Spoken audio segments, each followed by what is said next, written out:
The pit stop is vital to every race team's success. Pull off the track, let your team go to work. Outside, clear. Change all 4 tires, fill the fuel cell, and make needed adjustments, all in 8 seconds or less. Hey, it's Driver's Day today on Pits Are Open, brought to you by Speed Sport and Redline Ace, speedsport.com, speedsport1.com.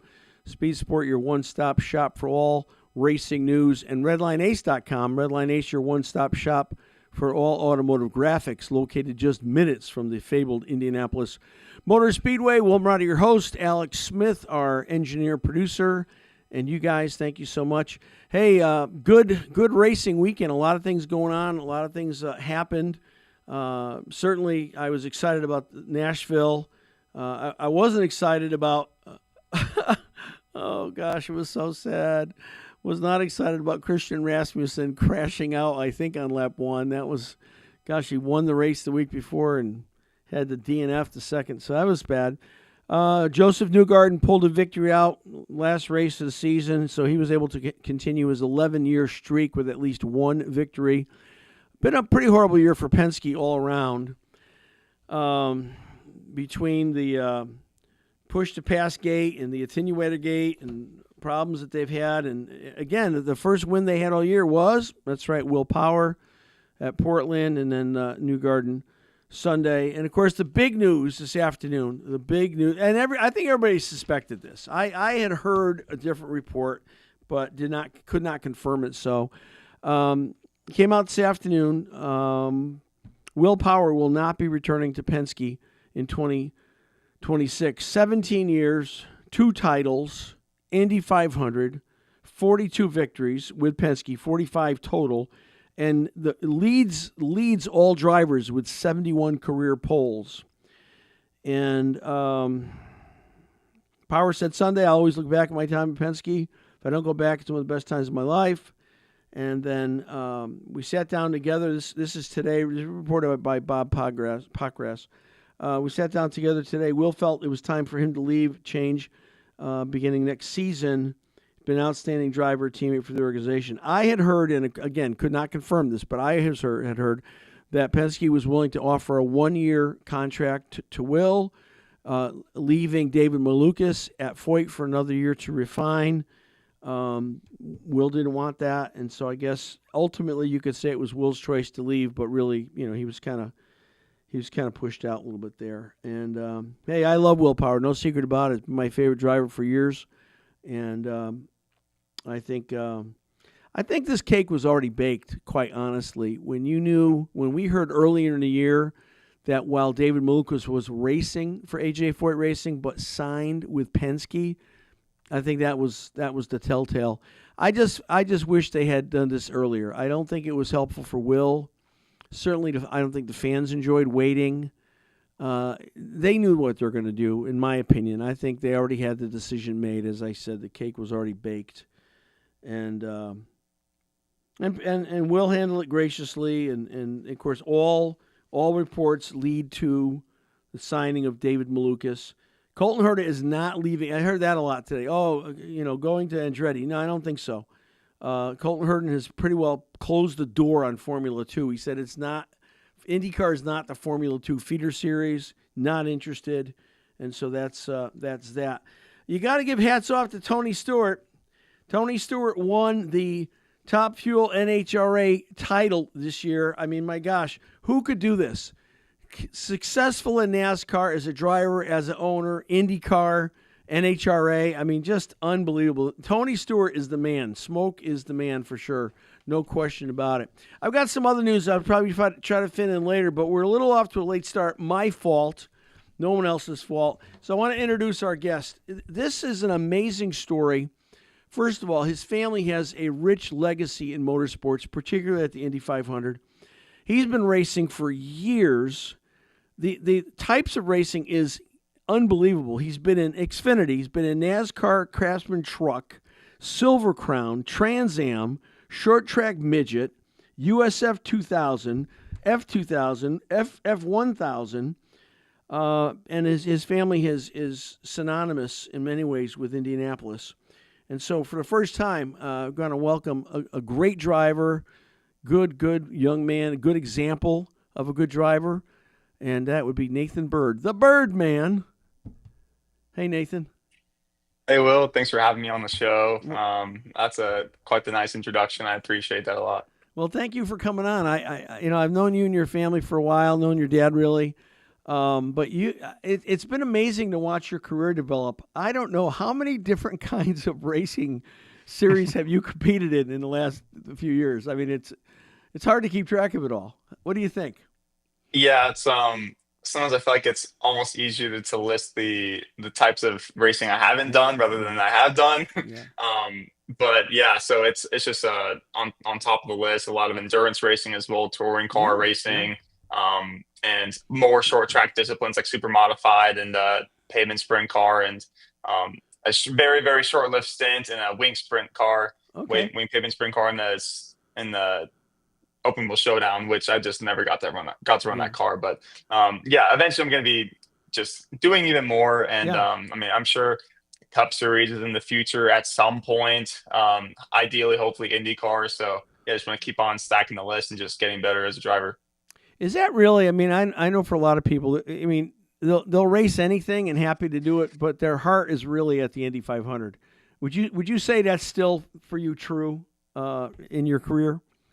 Yeah, I would say that despite our extensive exploration in the world of NASCAR, I think that I mean the Indy 500 was one of the original goals set out from the very beginning of the 6 year plan. Now it's been starting in 2018. It's obviously been past the 6 year plan to get to the 500, but um, not for a reason of lack of skill or the I think the program the ringer that my dad put me Yeah. through in a Yeah. sense definitely built the skill set needed to be able to drive in the Indy 500. It's just a matter of other things falling in place, which I Sure. think we didn't quite um but that's just things you can't quite figure out all on your own. And but yeah, so I think what we've been able to do in really a short period of time. And I feel like I've only really been professionally racing, in a sense that I would really consider it truly professional for like 3 years, maybe since Right. Right. 2022. Hmm. So yeah, it's been an awesome journey, and yeah, Indy 500 is definitely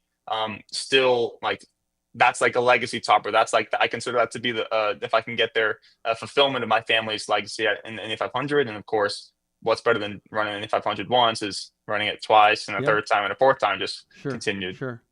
I mean, that's where all my energy goes is towards the Indy 500. I love it. We've been involved in 3 500s. Almost made it one year with your family's team. We came so close to partner, and James Davison was the driver. I got to tell you, I remember we were out at Raceway Park, Lucas Oil, that weekend. We were trying to hook up. We tried to hook up with your team and James. I don't know that I ever laughed so hard in my life between your father and James doing the racing movie Saturday night. I mean, it was unbelievable. I mean, they had every line down. And I mean, I almost wet myself. I was laughing so hard sitting there in the stands. It was really something to see. Do I recall correctly that there was one point at Lucas that you ran in 3 different categories the same weekend? Yeah, I mean that's something kind of run of the mill for me to some Oh, degree. really? I Yeah. ran Okay. I ran IRP in Silver Crown Midget and Sprint Car. I think twice now at least, maybe Okay. 3 times.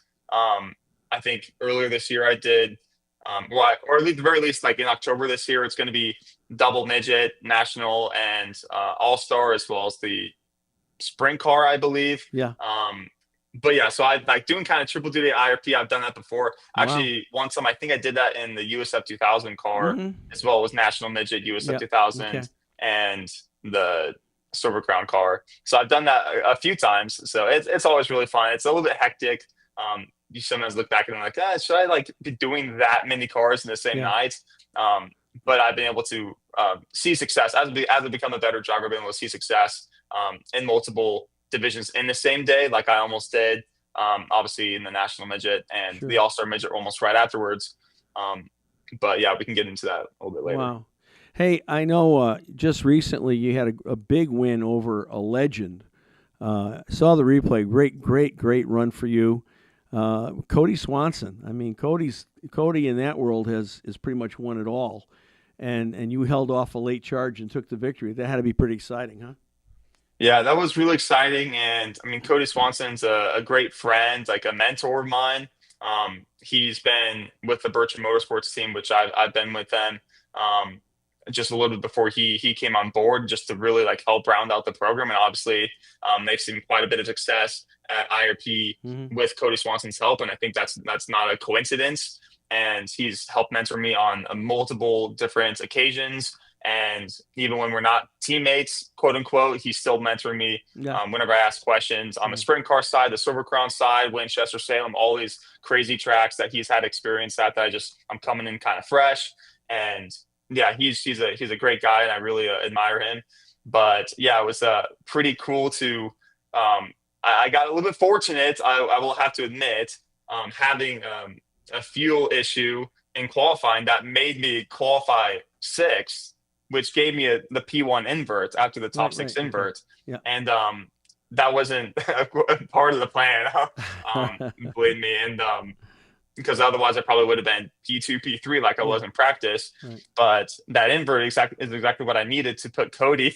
And he qualified P1, so he was all the way in six, and he had a long ways to go to get to me. And I just took off, and the car was really, really good. We've been trying so hard the past 2-3 years to really dial in the midget in the Bertrand side, and we hit the nail on the head pretty close, and it was close enough to be fast enough for long enough so that when Cody got to us, he had used up everything he had. And he said as soon as he got to me and tried making that pass, that was like the one in, like that was his one shot, and then his front tires, he said, just like gave up, and that was it. So. Well, I think as I recall the replay, you had a really good run coming out of the last corner. I mean, it seemed like you were really had control of the car, and he tried, but I mean, he just couldn't catch you. I mean, he just couldn't do it. So yeah, he was really strong, and I was really strong in every corner. I was beating him in almost every corner except entry of 3. Yeah. And entry of 3 was where he was getting me. I think a lot of that's a big confidence corner. He has a lot of experience in laps, obviously, but every other area in the track, 4, 1, and 2, I think I was really strong, and the exits, like you said, were really good. So, and the car didn't feel like great, but it was just it felt balanced, and the track was a little bit off, and things were different. I had to like just drive different lines. It's just really cool to race the IRP and finally get the midget, like a win in a midget at like the super speedway of midgets. So it's a classic historic track. And yeah, Nathan, hang on just a second. We want to bring some honor to one of our sponsors, America's Christian Credit Union. If you're looking for a smart, faith-aligned way to grow your savings, hey, now's the time. America's Christian Credit Union is offering a 12-month certificate at 4.75%, highest rate in the country. Limited time offer. Deposits up to $1 million. You can start as little as $1,000. It's called a term share certificate, very similar to a CD. But the thing is, don't wait. Don't wait. Go now. Drop it and lock the rate up. And you can go to, on your website, americaschristiancu.com/pits. americaschristiancu.com/pits. Get started today and take advantage of that great introductory offer to build some wealth. We're talking with Nathan Bird. His family has an incredible history in motorsports, the Jonathan Bird legacy. Have run people like, I remember Brian Clausen, tremendous driver, taken from us too soon. James Davidson. When you hear the Indy 500 and think about your family, what does that mean to you that you guys have had that kind of really rich racing experience at the greatest race in the world? Yeah, when I was growing up, it really didn't mean that much to me because I just didn't have that much of an understanding. It didn't have a big appreciation. It's kind of like you grow up in a certain world, you don't really like admire it as much as if you were coming from the outside or from a different perspective, or you're trying to make it for the first time, that sort of thing. But growing up, I was always a little bit proud. I was a little bit too proud when I was like, oh, we have a car in the Indy 500, like telling my friends in high school. Right. But that's not the attitude I should have been having. Yeah. But it was cool. And that was the extent of the coolness in my mind. like, oh yeah, Brian Clausen, James Davison in the Indy 500 for us. And but it wasn't until my dad like just basically said, hey, you're going to start racing summer of 2018 after I graduated high school. Yeah. It wasn't until then that I started appreciating, and I went to that Indy 500 in 2019, the following year, and like I kind of looked at it in a different light. And I think that was also one of my first times. I think that was my first time ever at the Indy 500. Oh, you're kidding? Really? Oh, wow. It might have been, but it was like Wow. I'd never, and then ever since then I've been there every single year. But I Yeah. also moved to Indy as well. Sure. But yeah, and then I obviously started racing and then Formula car racing and just like getting my development in, doing the short track racing and understanding what it takes to be a professional race car driver. And that's the skill set required, the confidence, the precision, all those things. You don't appreciate all those details unless if you're really fascinated in the sport and a big fan from the outside or an actual driver. And I got it from the driver perspective, that appreciation, which just goes back to when I'm walking through my grandmother's racing room now that she recently built. I'm looking at the walls and all the drivers that we've had over the years, and it definitely is it's definitely inspiring compared to like how I would have looked at it if I was 10 years old again. Sure. So yeah, it definitely looks different nowadays. I think that's true for really a lot of younger people who grew up in, significant families. They don't understand the impact the family's made until they are older and realize what a big deal it is. I watch, I'm on LinkedIn a lot, and I see a lot of pictures being posted from the racing museum from your grandmother's house. And it's cool. I mean, you guys have really done a lot. I mean, Arie Luyendyk, you were involved when he set the record for speed and pole at Indy. I mean, just really some historic runs you guys have had. So it's been cool to watch you. Hey, so, I don't know that this is, and I'm not looking for you to be negative, but I think it's true probably for everybody. Part of the challenge is what you're doing. You don't always get the best equipment in some of your races. And how is that? How do you not get frustrated when you're ready to go and you want to put your best effort in, but the car's not ready to go necessarily? How do you deal with that? Yeah, that's a good question. When I was developing as a driver, there was a big difference between like I guess I should say this. When I was developing, I didn't really care about the quality of the equipment because my first thing was I'm the problem. Like the driver needs to improve. The driver needs to get better. Okay. And so like it wasn't and I knew like it was almost easier for me because if I was in a car that was able to win right off the bat, my first time at IRP in a midget, then I would have had all this pressure and I probably would have performed even worse. But instead, I knew the equipment. I kind of had an excuse, like I had a fallback, like, oh well, of course I finished last. It's because I'm not in the good car. But to the degree that actually helps me focus on my driving and my understanding of the track and learning new tracks. When you're not in the best equipment, you're not expected to win, and that's really nice for someone trying to come up through the ranks and develop. But there's obviously like once you start getting into bigger series and you don't perform as well, then from the outside you just look like a bad driver. But everyone that knows understands equipment has a big deal, has a big factor in your performance. But now, since I'm what I would consider a professional, and I'm skilled enough, and I've shown that I can win when the equipment is right and when the car is good. Obviously, I play a big role in making sure the balance is good and the setup is there. It takes experience and time to do that because you can sometimes you can be handed the fastest race car, like Max Verstappen. He develops the fastest race car. Other guys get handed it; they're not as fast as Max. So there's a driver extraction and experience point there. But now, since I have shown that I can win, like at a midget at IRP, like the car was right, or with Meyer Auto Research, the Silver Crown and the Sprint car that I've been driving, we've been developing over the last 2-3 years. It's getting better and better, and I'm getting better and better results. Not just because I'm becoming more experienced, because the equipment is getting better, and this is simply I'm kind of proving to myself, which is not something you have to do. You have to prove to yourself and gain that confidence as a driver that if I have the equipment, I can perform or I will get the result.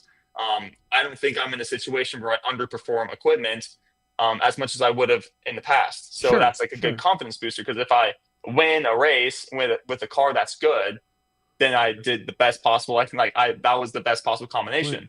So now I kind of have that confidence inside myself to know if the car's there, then I should be there too. Like I'm along for the ride to some degree. So that it is frustrating when you don't have that, when you know it's possible. Now I'm going to be, I don't want to develop some sort of like ego as a driver. Like, oh, you guys, like, what did you guys do? Like, I can't believe you let the stagger grow that much and blah, blah, blah. Like, you should have made sure the bleeders worked or whatever. Like, I'm not going to be that guy, but eventually you're going to get to a point where like maybe with Penske, like with Will Power. Yeah. Is he not a winning driver? Like, does he not have the skill sets? Like do the Penske drivers, like, do they all of a sudden like lose their skill? Max Verstappen all of a sudden lose his skill? Or is the equipment not up to spec? Is the team not as strong? Is the car not as strong? And I think over time you might get worn down as a driver if that's the situation, not just for a season, but multiple seasons in a row. So I haven't been in that position yet where like I'm winning, and then all of a sudden we fall off. And then you switch teams. You see that story all over the place in the world of racing. I'm not there yet, so I can't speak to, oh, it's going to get super frustrating because, like, even in the truck series, I know I'm not in the best equipment, and everyone knows I'm not in the best equipment, but I'm also here to learn and develop. Right. So it's kind of like I just started off in the bottom like I did earlier in my driving career 4 or 5 years ago. Everyone kind of knows, and I know, and I don't want to be in the best equipment. If you put me in Corey Heim's truck, I'm not going to win, most likely. I mean, I might get a top 5 if I like. You never know. It's fine. I don't know. Who knows what they have under their sleeve, but you know what I mean. That's a really good explanation. I got to hand it to you. That's one of the best explanations of that question I've ever been given. Hey, hold on one more second, Nathan, if you would. We're gonna throw some love at another one of our supporters here. This is brought to you by Redline Ace. This segment, race fans, when it comes to standing out on the track and off the track, nobody better than Redline Ace. Located just minutes from the Indianapolis Motor Speedway, Redline Ace is your go-to for high-performance motorsports graphics. From custom wraps, team branding to helmets, trailers, more, Redline Ace makes sure you look as fast as your ride is. So visit redlineace.com today and see why champions trust Redline Ace to keep their image in victory lane. We're talking with Nathan Bird. I got 2 questions for you, and we're out of time, Nathan. Of everything that you've driven and your experience at 25, are you 25? Is that right? Yes. All right. So, I mean, you've got as much experience at 25 as some people have had at 35. What have you enjoyed? Is there one car or one series you could pick out and say, I really love that a lot? Yeah, my go-to answer for quite some time has been the F1000 car they listed off in the beginning of the show. No kidding. And it's just because it's a super light Formula car. Doesn't have a ton of horsepower, but it has downforce, plus it's 1,000 pounds with me in it. So it just brakes like crazy, corners like crazy. Like at Road Atlanta, turn 1, I can take the corner flat in the F1000 car, which you can't say that for many Formula cars of a similar spec. Sure. It's just super, super fun. I feel like I'm always extracting more and more performance from it. That's a car I've driven with Arrive Drive Motorsports. Beyond that, and I've gotten a couple championships with it, not on the scale of like what I would consider a midget win or a true professional series, but it's a lot of fun. And I've like, if I can't race against someone of my similar caliber, I can race against myself, and I've been able to get multiple track records and lower my own track records in that car. So that's been really fun. But now it's kind of like, well, one, I've been having more and more fun in the world of NASCAR, which is great. Darlington just this past weekend was really fun in a truck, despite the stage 1 electrical issue. But beyond that, my new answer might be starting to shift towards like obviously, I always say this too, the most fun I have in a race car is the one I just did, and the one I just did the best in as well. So, I mean, the midget, right. Like that's really fun. And maybe even more specifically, the all-star midget is proven to be like, I mean, it's like driving a Miata and starting from the back, and you're a professional racing against like amateurs, let's say. Right. There's an element of fun where you're just in such a big pack. It's kind of pack racing, side by side, all that stuff, 2 wide, 3 wide. And that's kind of what you're getting in the all-star world, but you're also racing against professionals for the most part, or a large field of professionals. So all-star midgets have been really fun recently. And I feel like I would have won that race at IRP as well if we didn't have the issue that we had with the gear popping out.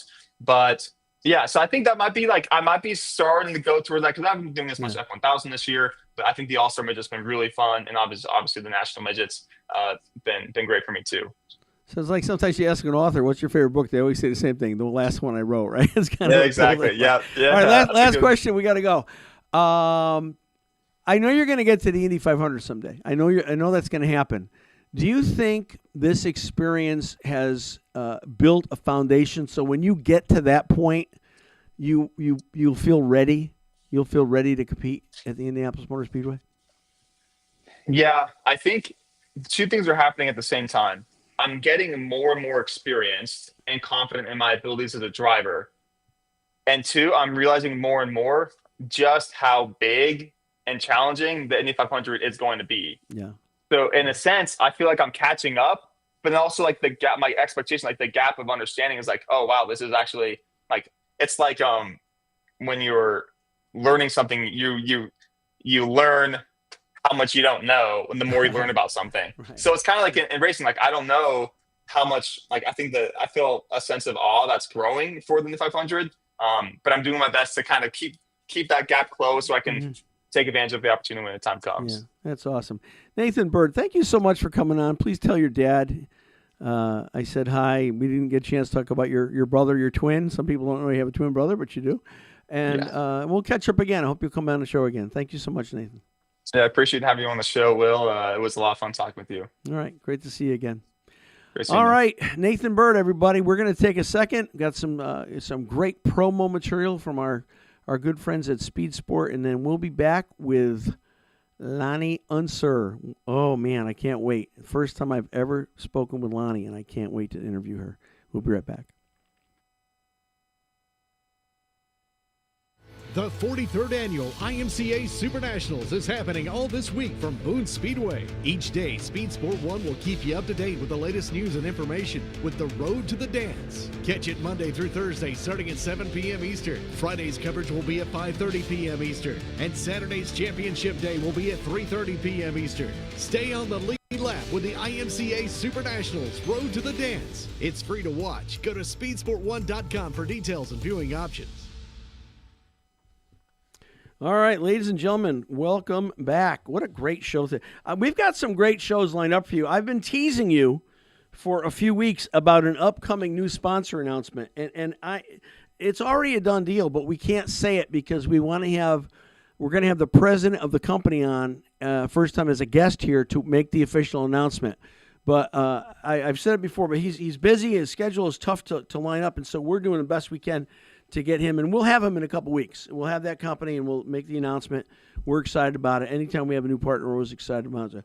I got to tell you, I'm going to be doing. Remember now, we do another show at 5:00. We get done with Pits Are Open, and I join up with my friend Kurt Hansen on Race Central Unplugged, and we go to Kurt's channel, and I'm his co-host, and I love doing it.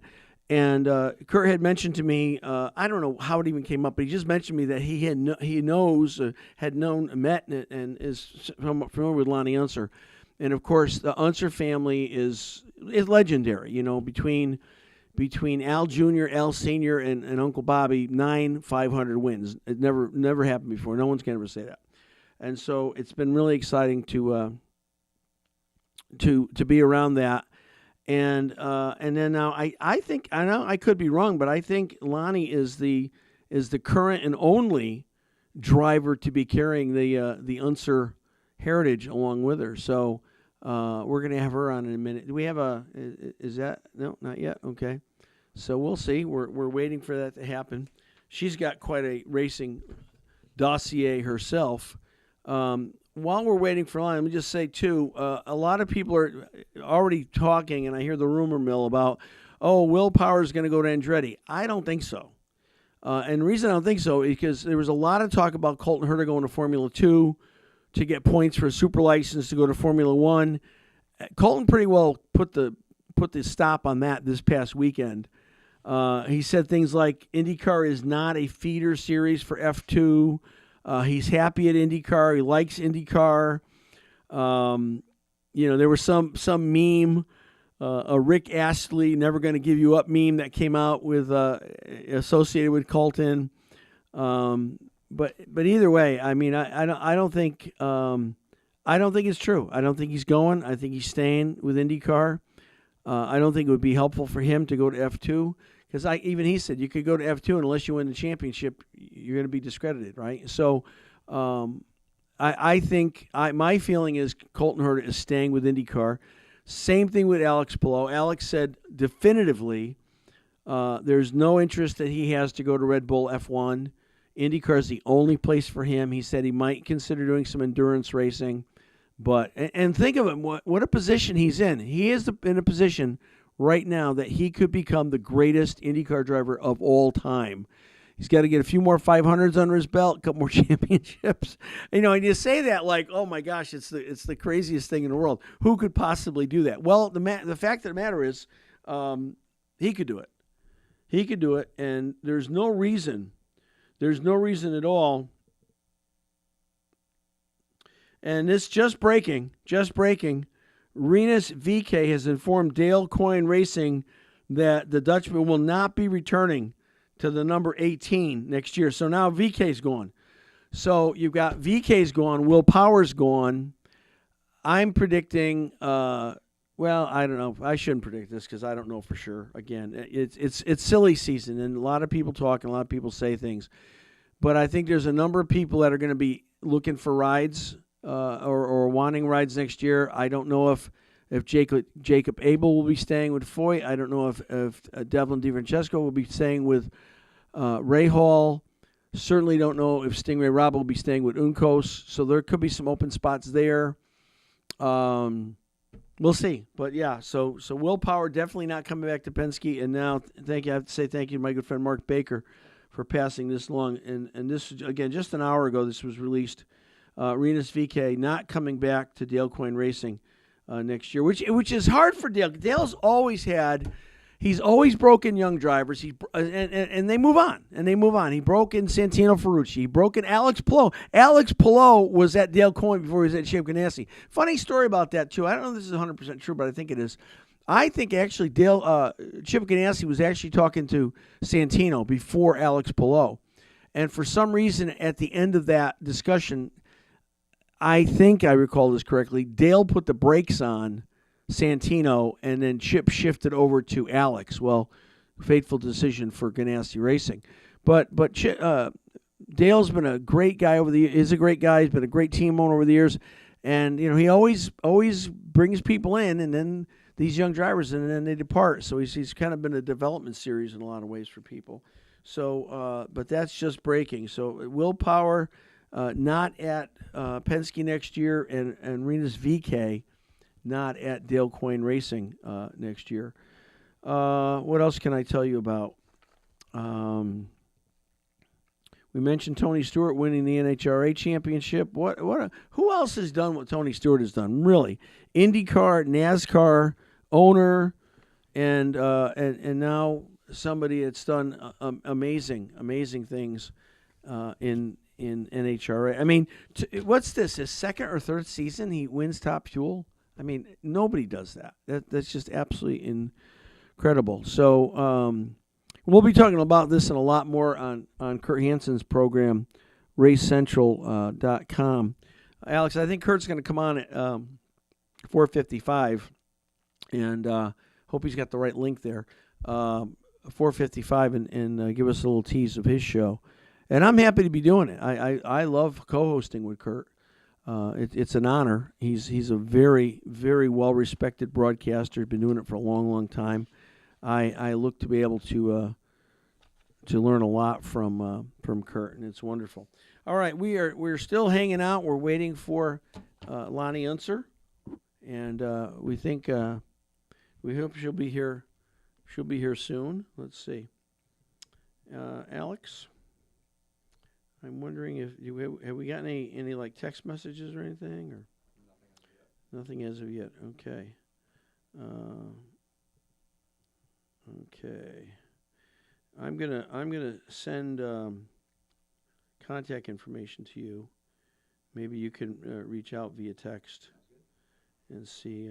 I don't know if you saw it all from the Formula One race. They were back this past Sunday. Yeah. Charles Leclerc crashed out I think there's like 5 laps left to go. He just picked a seat right in the turn, right at the apex, really? and watched the rest of the race in the grass. Really? Yeah. Someone had added a spot on Google Maps VIP seat for Leclerc. Well, there you have it. It was a good race, and Isaac Hadjar from Racing Bulls finished 3rd. Really? Yeah. Wow. That's amazing. He followed Max Verstappen the entire race from 4th, and then when I think it was when Leclerc crashed out. There was a whole bunch of stuff that happened, and he finished on the podium. So, well, of course, big news with McLaren. McLaren is now being purchased 100% by the Dubai company, the holding company. It was big news a couple of years ago when that company from Bahrain purchased a large percentage of McLaren. Now their holding company owns the entire lock, stock, and barrel. I don't know how you feel about that. I feel like, I saw a thing posted on LinkedIn earlier today, and it said if you had $1 million, would you do the Super Bowl or F1? And I said neither. If I had $1 million, I'd invest in IndyCar because you get bigger bang for the buck over a longer period of time. What are you going to get? One commercial, $1 million in Super Bowl? Okay, that's it, one time. And then what are you going to get? You're not going to get a big sponsorship in a F1 team for $1 million. Maybe you get a little sticker on the halo or something. You're not going to, what's it going to get you, right? You're not going to get anything. IndyCar, you can get some real mileage out of $1 million in IndyCar. And that's why I say people all the time, you ought to consider that serious. I mean, live on Fox, you've got tremendous multimedia support, driver support. I mean, there's a lot of good things about IndyCar that makes a difference for people. So I would say if I had $1 million, I wouldn't put it in Formula One or Super Bowl. I would put it in IndyCar.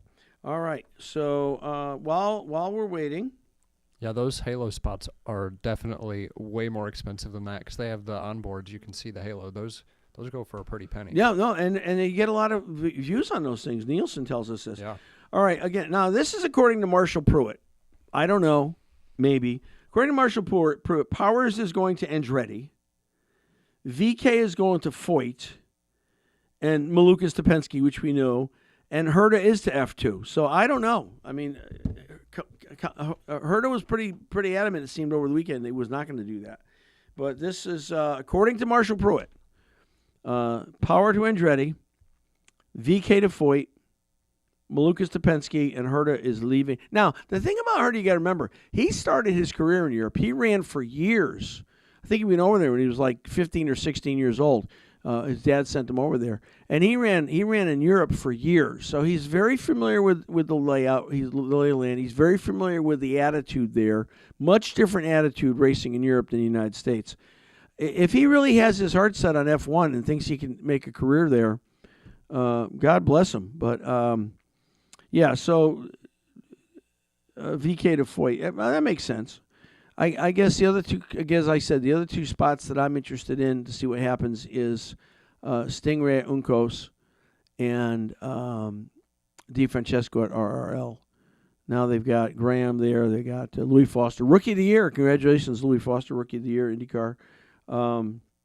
And yeah, so this is the message on happening. All right, Alex, let's wait a couple more minutes and see. Did you get the text, Lonnie? Anything? No? I did reach out. Nothing. I haven't heard anything yet. All right, Kurt's saying send the links, please. So maybe you can send the link. We'll have Kurt on for a few minutes, and then we'll get ready for Kurt's show. How about that? All right. Okay. What else can I talk about? Let's see. Could have kept Nathan on longer, huh? Oh, well, that's all right. I mean, I'm still not upset. I get it. I mean, it's a business, but I don't understand the mentality with Will Power. I mean, you've got this is a franchise player. You got a legacy driver, 45 wins, 42 of them with Penske, 71 poles. He won this year. Only one of 2 Penske wins came with Will Power, and but again, I think we should have all expected it. I think the cake was baked when we recognized the fact that David Malukas was already driving for Foyt, already signed with Penske. I think just a question of time. Now, Rinus VeeKay going to Foyt. You know what? better situation. There was a long time, that Foyt was looked down. I just didn't have the equipment, didn't have the performance. That's changed quite a bit. They've got the technical alliance with Penske now, and Larry's done a great job over there. And Foyt's really coming on as a top 10 contender. People are expecting one of the Foyt, Santino, or one. Santino, the last few races were just horrible this year. He was really doing good in Nashville, moving up, and that kind of fell apart. But I think Rinus VeeKay is a good fit over at Foyt, and I think that he'll do well. And he had a lot of Chevy experience when he was with Ed Carpenter Racing, so that was a good thing. Went to Honda with Coyne for a little while, but again, I feel bad for Dale Coyne because he gets these drivers. They really show some promise. He gets a great sponsor apparently for next year, and then they're gone. And so he's left with Jacob Abel. Nice kid, wonderful family. I don't think we're gonna see Jacob Abel in a Coyne car next year, but you never know. And who will come up now? You got Hauger is the Indy Next champion with Andretti. Well, if Power's going to Andretti, there's probably not any seats left there. Kirkwood's not going anywhere. Maybe Marcus Ericsson. I mean, he's had a horrible time in Andretti, just painful. The former Indy 500 champion, almost two-time winner, just missed out by a hair. So we'll see. We'll see what happens. But I'm expecting more, and I'll be on another podcast myself this week. I'm not sure what time it's going to air. We're going to film it on Thursday. I'll be on Seventh Gear over Rev with Kevin Kraus, and we're going to talk about IndyCar the whole time. The whole show's going to be about IndyCar. Gets me a chance to air out my thoughts, and I'm certainly not going to be shy about doing it. I'll tell you that right now. Kurt Hansen, here he is, I think. Ladies and gentlemen, the original motorsport disruptor, host of the Race Central Unplugged show, Kurt Hansen. Hey, how you doing, buddy? I'm trying to fit in my fancy new earbuds. Yes. And, it is what it is. Wow, we got a lot to talk about. And oh, my gosh. Powers is out. VeeKay leaving Coyne. Supposedly, VeeKay's going to Andretti, which means Herta's going to F2. And I thought Colton was pretty clear over the weekend he wasn't going to do that. I mean, I don't believe any of that stuff until the pony's in the barn. That might have been the biggest fake out ever. I mean, did you see his video? It was pretty funny. Yeah, it was. But but it could have been the biggest fake out ever. I mean, it doesn't surprise me when it comes to the silly season. Anything's possible, and the fact that Roger, here we go. Roger made a power move on Will Power, because anytime you let up in plenty of negotiations, if two sides want to come together, they start working at trying to come together. But when you leave your driver basically out to dry, hung him out to dry. Yeah, I think Will knew the handwriting was on the wall. There's lots of rumors about what Will wanted and what Roger offered, but it could have been that he knew that Will wasn't going to take a 1-year deal, and that's why I offered it. Yeah, because it gives him. But if you read the lines between the press release, it doesn't sound that like we parted great friends and kissed the babies. It sounded like, well, we decided it was better for him to go do something else, which means Roger had made that decision a long time ago, and this is just a formality of getting it done. Years ago, the worst kept secret in the NHRA was that Ashley Force Hood was going to rejoin the series or join the series in a funny car. Oh my God, people are calling me again. I hate this when they do that. They know what I'm doing. I just turned my phone off. I just did. But the worst kept secret was Ashley Force Hood was going to come to the NHRA after running the Super Comp and drive a funny car. And oh, by the way, she was part of the new face of the NHRA, which was tragically after Eric Medlin's testing death. It was Ashley. It was Antron Brown. It was Brandon Bernstein. It's I don't know. I mean, I certainly can't see Will in a coin car because no. Will wants the coin, doesn't want to pay the coin, if you know what I mean. Well, I got this. A friend of mine sent this from Marshall Pruitt. Marshall Pruitt says, I just want to be accurate here. Marshall Pruitt says that Powers is going to Andretti, which I don't think they're going to get rid of Kirkwood. I don't think they're going to get rid of Marcus Ericsson, maybe, but it could open the door for Colton because he's going F2 after he said he wasn't. VK's going to Foyt. Okay, that makes sense. Malukas to Penske, we knew that. And I wonder, I said this earlier, I wonder if the cake, we'll talk all about this on your show, but right. I wonder if that cake was already baked because we learned early in the year that even though Malukas was driving at Foyt, he was signed under contract to Penske. So I think this cake might have been baked a long time ago, and I just feel badly for Will Power that Penske dragged their feet on. Just say what you're going to do, right? Yeah, but they waited horrible. Will was the pawn in this whole thing, and Malukas. I mean, he's shown he has the medal. Yeah, of course. Yeah, Voigt is the best they've been in a long, long time, but Malukas is ready. Yeah, and I think Roger feels if he doesn't make that move now, who knows what can happen? I mean, contracts are meant to be broken. So, sure.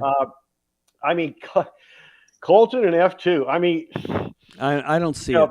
I don't see it. But here's the thing, though, that if he goes to F2 and gets spanked, it's going to be more embarrassing than the Michael Andretti. I was just going to say, worst thing ever, Michael Andretti going to F1 and just having a horrible time of it. Well, and they gave Senna all the good stuff. Michael got the junk. Right. Because they wanted to have an American in Formula One because they needed American dollars. I get it.